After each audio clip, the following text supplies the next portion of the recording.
And now we are getting to the good stuff. So blockchain has been around for 10 years now. People are asking like, why is it not doing anything yet?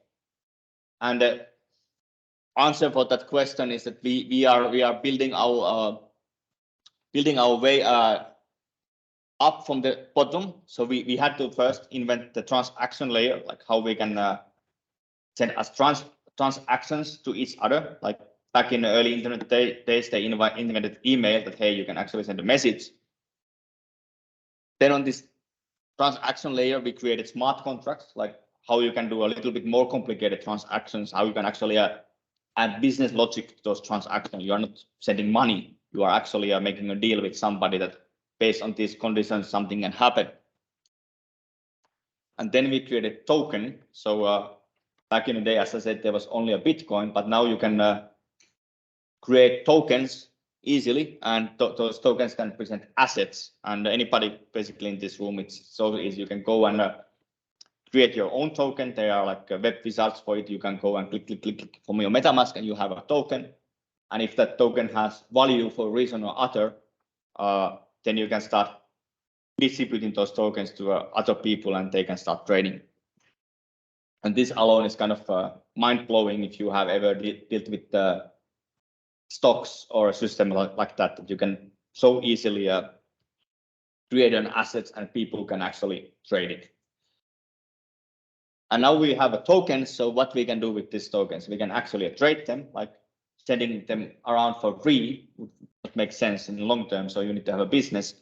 So decentralized exchange was born, and on a decentralized exchange, you can trade on a blockchain. As we mentioned earlier, it's peer-to-peer. So everything happens on chain, and nobody is needed there as a person.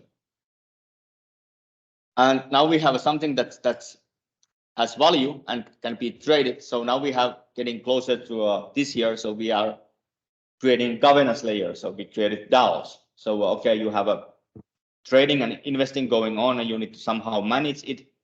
You need to actually have a systems to voting. You need to have a systems to make tallies. You need to have systems to make decisions as a community.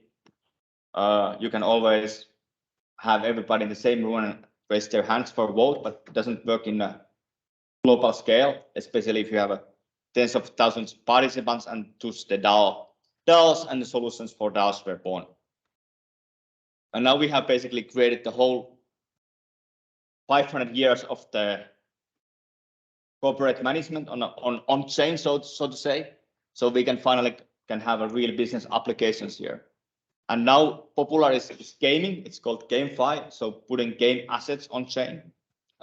Video game players are digital natives, so they understand this stuff. It's much easier for them than for boomers. So having a fancy hats that you can trade makes sense for them, even if it doesn't make sense for me. Then you have a finance automation. So if we have real assets on a chain, we have something that has value. So how can you optimize value out of them? How do you create portfolios? How you create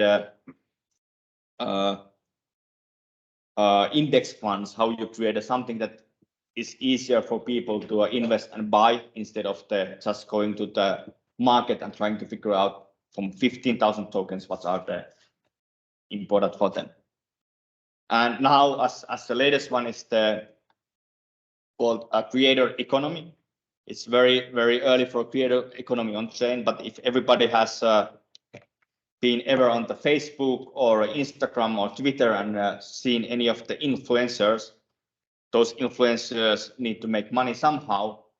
And usually the terms that the Instagram gives for influencer are quite unfair. They pay them 0% from all the content. So if you can give a more fair deal for any influencer that, hey, we have a new decentralized social media and you can actually keep most of the money you are bringing for the ecosystem, it's a very good deal for them.